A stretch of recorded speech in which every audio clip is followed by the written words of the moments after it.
Pria itu baru saja hendak membuka pintu. Tapi tak disangka, aku melihat seorang wanita cantik berambut pirang berjalan keluar dari kamar sebelah. Sosoknya yang tinggi ditambah dengan wajahnya yang lembut. Pria itu langsung terpesona. Dia berdiri kokoh di tempat, menatap lurus ke arah si pirang, hingga benar-benar hilang dari pandangannya. Pria, saat itulah John bereaksi. Apa yang baru saja kamu lakukan sangat kasar. Jadi John segera menenangkan diri dan berkata, lalu masukkan ransel ke dalam kamar. Berkendara dan berkeliling, karena saya harus mengantar klien saya berburu di pegunungan besok pagi. Jadi John masuk ke bar. Saya ingin minum sesuatu untuk tidur nyenyak di malam hari. Namun siapa sangka dia baru saja berjalan ke bar. Saya belum sempat memesan sesuatu untuk dimakan. Saya melihat sosok yang saya kenal berdiri di depan saya. Bukankah ini wanita berambut pirang yang kutemui di pintu hotel tadi? Melihat gadis yang kusuka lagi, tiba-tiba hati John melonjak lagi. Jadi dia segera menelepon bosnya.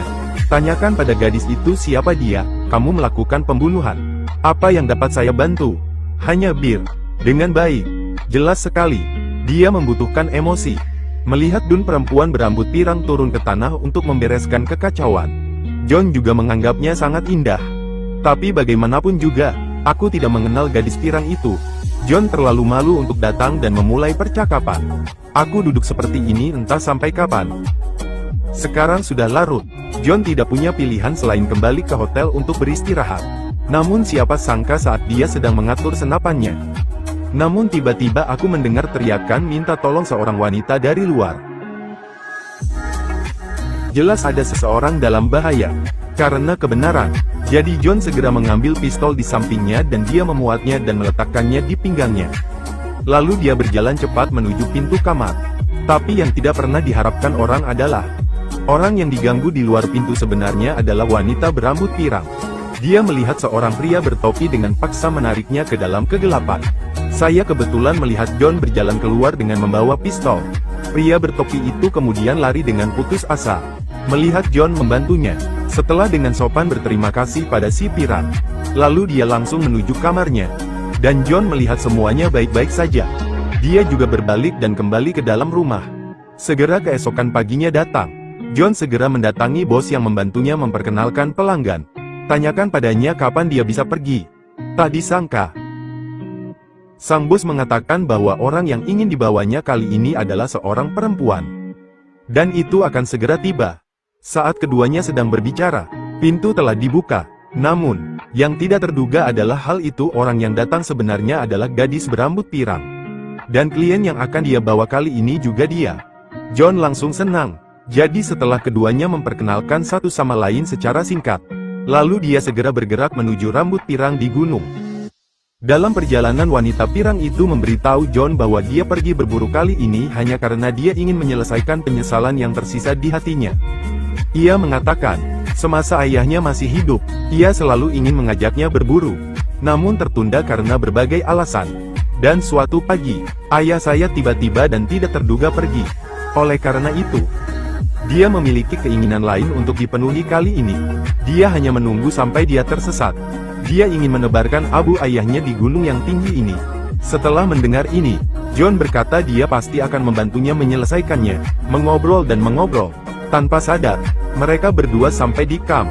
Karena di masa lalu ada jalan pegunungan yang terjal. Jadi mereka mengikat kudanya di sini. Pilih untuk berjalan ke sana. Tapi siapa yang tahu bahwa tidak lama setelah saya keluar, John mendengar gerakan datang dari depan. Jadi dia segera menyuruh si pirang untuk diam. Lalu dia berjalan ke depan perlahan dan hati-hati. Namun dia melihat jejak kaki besar di tanah di depannya. Sebagai seorang profesional, sekilas John tahu bahwa itu adalah akibat dari tersesat. Untuk mempercepat kemajuan, John memutuskan untuk pergi ke puncak gunung untuk melihatnya. Tapi siapa yang tahu dia adalah gadis pirang. Tapi dia berkata bahwa dia merasa sedikit lelah. Dia tidak bisa berjalan sama sekali. Dia meninggalkan John untuk pergi sendirian. Dan dia tetap di tempatnya dan menunggu. Tanpa diduga, tidak lama setelah John keluar, tapi saya melihat seseorang tergantung di pohon di depan saya. Dan dia sudah lama kehilangan nafas. Tepat ketika John tampak terkejut, saya tidak sengaja menemukan sebuah kotak besi diletakkan di bawah kaki saya. Pria itu membuka kotak itu. Tanpa diduga, Saya menemukan bahwa itu berisi bungkusan uang kertas $100. Pria John langsung terpana. Dia menenangkan diri.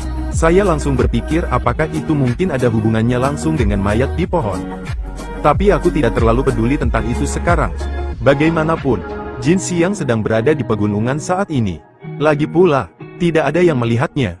Mengapa tidak memanfaatkan momen ini untuk mengambil kotak uang dan pergi? Jadi John melakukan apa yang dia katakan. Mengambil kotak uang itu, dia berbalik dan berlari kembali. Lalu dia berlari ke arah gadis pirang itu dengan tergesa-gesa. Sambil terengah-engah, dia memberitahunya bahwa gunung itu tidak aman. Biarkan gadis pirang itu dan dia segera keluar dari sini. Namun siapa sangka begitu dia selesai berbicara. Tak jauh dari situ, ada beberapa pria bersenjata lengkap berjalan perlahan menuju sisi ini sambil membawa senjata. Namun kedua gadis pirang yang hendak berganti pakaian itu tidak menyadarinya sama sekali. Mereka begitu ketakutan sehingga mereka segera bangkit dan lari. Namun, orang-orang ini tidak berniat membiarkan mereka pergi. Dia terus menembaki mereka. Meskipun John sudah melawan mati-matian dengan senjatanya, tapi pistol kecilnya saja bukanlah tandingan orang-orang ini. Melihat situasinya tidak baik, John hanya bisa jongkok di tempatnya bersama gadis berambut pendek itu. Lalu dia bergegas keluar pada waktu yang tepat. Sebagai prajurit pasukan khusus, dia baik-baik saja, keahlian menembaknya masih agak lemah. Tapi bagaimanapun juga, mereka memiliki kekuatan dalam jumlah. Jika kamu terus berjuang keras, cepat atau lambat dia harus mati. Maka John segera kembali ke tempatnya semula. Dia membawa gadis pirang itu dan pergi ke hutan. Tapi ketika orang jahat menyusul, namun mereka menemukan bahwa kedua John telah menghilang. Saat orang-orang jahat sedang melihat sekeliling, tapi John tiba-tiba melompat keluar dan mengambil kendali salah satu dari mereka. Khawatir teman-temanku akan terluka, gangster lainnya tidak berani menembak dengan gegabah. Di bawah kebuntuan, John mengambil kesempatan itu untuk mengeluarkan pistolnya dan menembak Hang Dao. Saya pikir bahayanya sudah berakhir. Tapi siapa yang tahu sebelum John sempat mengambil nafas. Kemudian dia melihat dua gangster perlahan mendekatinya. Setelah menembak gangster itu, John menarik gadis pirang itu ke samping. Buka kotak uang dan tunjukkan padanya. Dan mengatakan bahwa orang-orang ini mungkin datang ke sini untuk ini. Namun kini setelah masalahnya menjadi seperti ini, John tidak bisa mengendalikan sebanyak itu. Penting untuk membawa gadis pirang itu dan melarikan diri terlebih dahulu. Untungnya, dengan upaya mereka yang tak henti-hentinya, akhirnya sampai di perempatan utama. Masalahnya adalah, tidak ada transportasi. Bagaimana mereka bisa kabur dari sini? Saat keduanya sudah mendiskusikan apa yang harus dilakukan selanjutnya. Namun dia melihat gangster itu sudah mengejarnya dengan mobil. Di saat krisis ini, John tidak punya pilihan selain menyerahkan pistolnya kepada gadis pirang itu. Biarkan dia bersembunyi dan menunggu dan melihat apa yang terjadi. Tapi dia berdiri di pinggir jalan dan menggunakan tas uangnya untuk memikat gangster itu agar menghentikan mobilnya.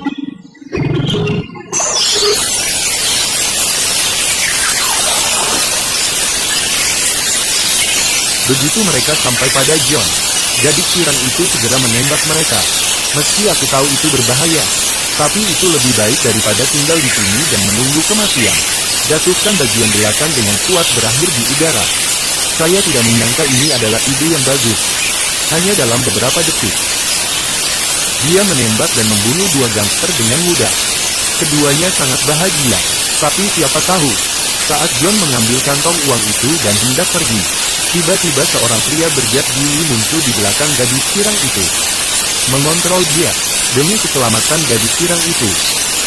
John hanya bisa mengangkat tangannya dengan patuh, berpura-pura menyerah. Kemudian dia memanfaatkannya dan menembaknya secara langsung. Namun diperkirakan jalan tersebut sudah tidak aman lagi. Tembakan tadi mungkin menarik perhatian gangster lain. Oleh karena itu, mereka memutuskan untuk berkendara melewati gunung ke jalur lain sebelum melanjutkan melarikan diri. Jadi mereka berdua melakukannya saja. John memanjat lebih dulu untuk menjelajahi jalannya. Gadis pirang itu berdiri di kaki gunung dan menunggu. Namun, pada saat ini, seorang gangster diam-diam muncul di belakang gadis pirang itu dengan pistol. Kemasi dan angkat tanganmu ke udara. Seorang wanita memanfaatkan ketidaksiapannya. Dia berbalik dan menjatuhkan gangster itu ke tanah dengan satu pukulan. Lalu dia berbalik dan berlari ke depan dengan cepat. Namun ia lupa bahwa ia juga sedang mengikat tangan panjat tebing di tubuhnya saat ini.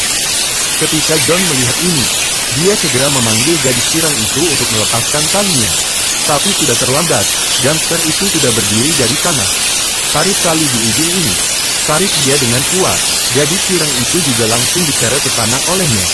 Di bawah kekuatan yang sangat besar ini, gadis pirang itu tidak punya kekuatan untuk melawan sama sekali. Melihat gadis pirang itu hendak diseret oleh gangster itu. Untungnya, di saat kritis ini, John telah berhasil mencapai puncak gunung. John menembak beberapa kali. Hal ini membuat para gangster ketakutan. Tapi John tidak membiarkannya pergi. Lalu dia menembaki para gangster itu dengan keras. Dengan keunggulan posisinya yang tinggi, John akhirnya berhasil menembak gangster tersebut. Lalu dia buru-buru menarik talinya. Menarik gadis pirang itu ke atas. Meskipun dia nyaris lolos dari kematian, tapi mereka tahu tempat ini tidak akan pernah bisa diselamatkan. Jadi John mengambil gadis pirang itu dan melanjutkan dengan cepat. Penting untuk melarikan diri. Namun karena pergerakan besar tadi, kaki gadis pirang itu juga tergolek. Jika Anda tidak menanganinya terlebih dahulu, gadis pirang itu sama sekali tidak bisa berlari cepat. Dengan enggan, John harus mengobati lukanya terlebih dahulu. Kemudian kami menyusuri jalan pegunungan hingga ke kaki gunung. Untuk mengurangi beban Anda, John memutuskan untuk menyembunyikan sekantong uang di pohon mati. Kemudian dia bersembunyi di hutan terdekat dan menghabiskan malam dengan damai. Keesokan paginya, mereka memulai jalan untuk melarikan diri lagi. Tapi siapa yang tahu bahwa tidak lama setelah saya keluar, saya melihat seorang gangster wanita berdiri tidak jauh dari sana. Orang-orang ini memilih permainan yang aneh. Mereka sangat ketakutan sehingga mereka berbalik dan lari. Gangster wanita itu mengejarnya dengan pistol. Namun karena gugup dan takut, keduanya sampai ke tebing dengan panik. Melihat bahwa tidak ada cara untuk melarikan diri, keduanya tidak punya pilihan selain gigit jari dan melompat. Mereka terus menyusuri sungai yang deras. Pada akhirnya, mereka berhasil melarikan diri. Keduanya tidak punya waktu untuk memikirkannya. Penting untuk saling membantu dan terus melarikan diri. Saya tidak tahu sudah berapa lama saya pergi. Keduanya akhirnya sampai di jalan utama. Dan itu adalah salah satu teman John Kasek datang menjemputnya. Saya pikir semuanya berjalan ke arah yang baik. Tapi yang tidak pernah diharapkan orang adalah temannya ternyata bersama para gangster itu. Dua orang yang tidak curiga tidak menyadari bahwa lelaki tua itu diam-diam mengambil kunci pas. Saat John dan saya sedang berjalan menuju mobil yang menunggu. Bangun dan berayun ke belakang. Bangun dan ke sana bersama pacarmu. Bangun. Saya melihat lelaki tua itu memegang pistol di tangannya. Gadis pirang itu tidak berani bertindak gegabah. Anda hanya dapat melakukan apa yang dia katakan. Pada akhirnya, keduanya ditangkap oleh mereka. Untuk mengetahui keberadaan kantong uang tersebut, orang tua itu langsung menggantung John dengan tangannya. Bersiaplah untuk melakukan sesuatu padanya. Memilih banyak, misalnya mengunci kepala dan turun. Orang tua itu tewas di tempat. Dia tidak akan pernah berpikir sampai kematiannya bahwa John telah menyelamatkan satu tangan pun.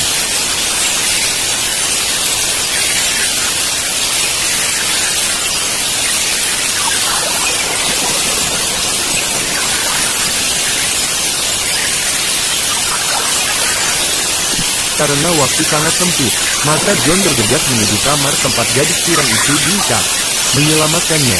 Tapi siapa yang tahu mereka baru saja sampai di luar. Keduanya langsung berpencar satu sama lain.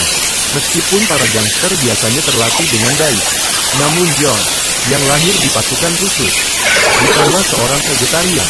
Tidak ada perbedaan antara keduanya. Pada saat yang sama, gadis pirang itu juga dihadang di pintu oleh gangster wanita yang datang.